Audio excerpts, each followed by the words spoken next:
Thank you so much. We've heard from the policy engagers or policy influencers and the academics. I've been more of a practitioner for a while. I'm kind of a wayward son of ERF, and I joined ERF in 2005 when I was an assistant professor with the American University Beirut.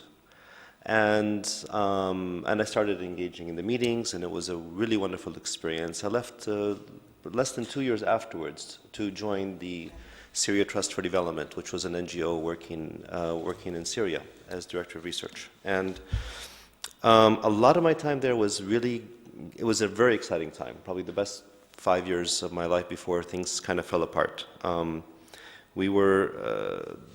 Lots of programs were going on. We worked with UNDP to organize a platform for development NGOs in the country and registered it and build capacity and even advocate. We managed to pull together the NGOs to lobby against a bad NGO law and stopped it. We worked with the World Bank on the MILES program, which is a job creation program. We interfaced with the Syrian government and the World Bank on that project.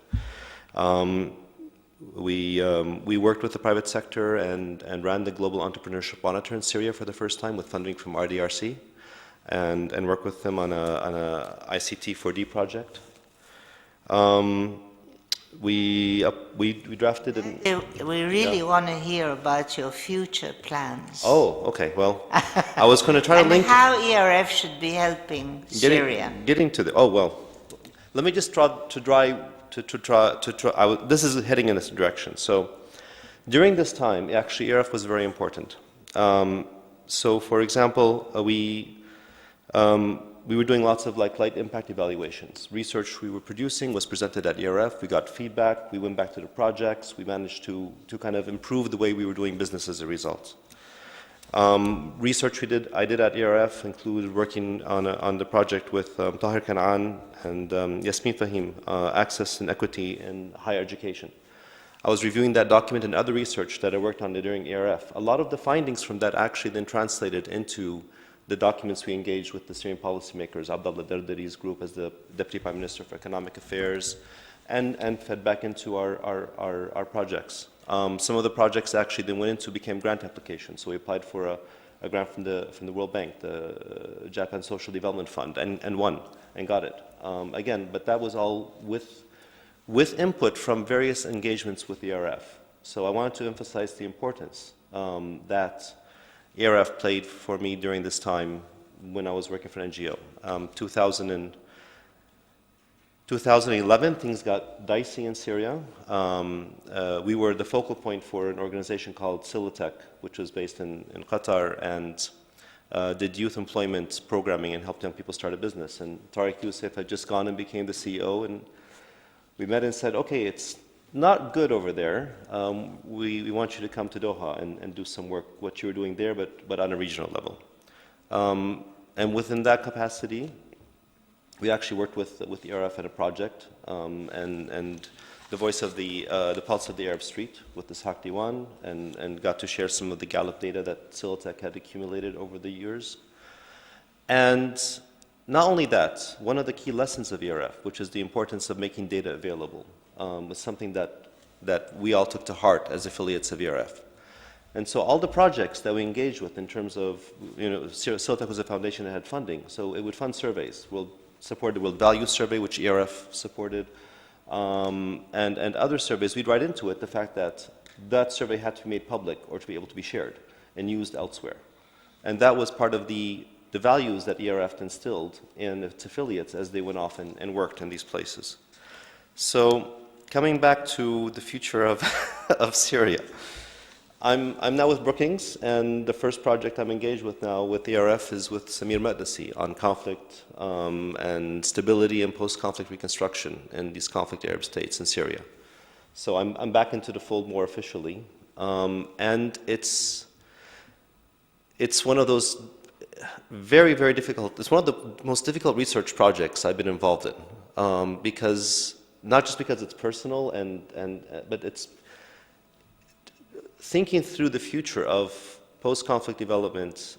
You have to imagine lots of different scenarios that are negative, and maybe a small path towards positive. And that's what we're trying to do with ERF, is identify those choices based on data, based on the realities on the ground, both economic and the political, and hopefully try to communicate that with policy influencers. So this comes circle back to kind of what ERF is already playing a role. So 3 things in terms of takeaways. One is the importance of identifying and working on priority areas. And I think ERF is doing that. One of them is the conflict, post-conflict, the region in Libya, Yemen, Syria, Somalia now, maybe Iraq. All these countries need evidence, and they lack it. They haven't done really survey work in years, and yet somehow we need to pull together what's available to kind of make sound, informed recommendations. Identifying those and supporting them is going to be key. A second area, we already discussed it in a previous panel. The region is going through a very difficult time. This is the post-Arab Spring. Governments and states are closing up. They're less willing to share information. I think when ERF started, essentially maybe policymakers and statistics offices ignored ERF. Now they're actively maybe ignoring researchers working in these things. So they know they exist and they don't want it. ERF is a network that can open doors, and that can show policymakers, statistics offices, and others what can be done usefully with the data. And it can also help build capacity of the young generation so that they don't misuse the data and lead to problems in terms of how the data is used and misinformed.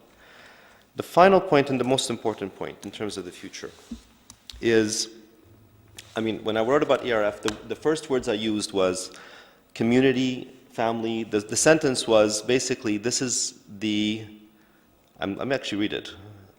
There's no other organization in the region that has a stronger sense of community. It's exactly what I wrote, what Mustafa said, and what pretty much everyone around the table said. And underlying that is a set of values about how we deal with each other, how we work together, how we support each other. And let me reflect one of the most cherished moments of my time at ERF. Was early on, 2006, I had joined ERF basically a year earlier, was discussing some project ideas with Ragi, and because I'm more labor development economist. And Ragi had been working very hard on the 2006 Egypt labor market panel survey, this 2006 round.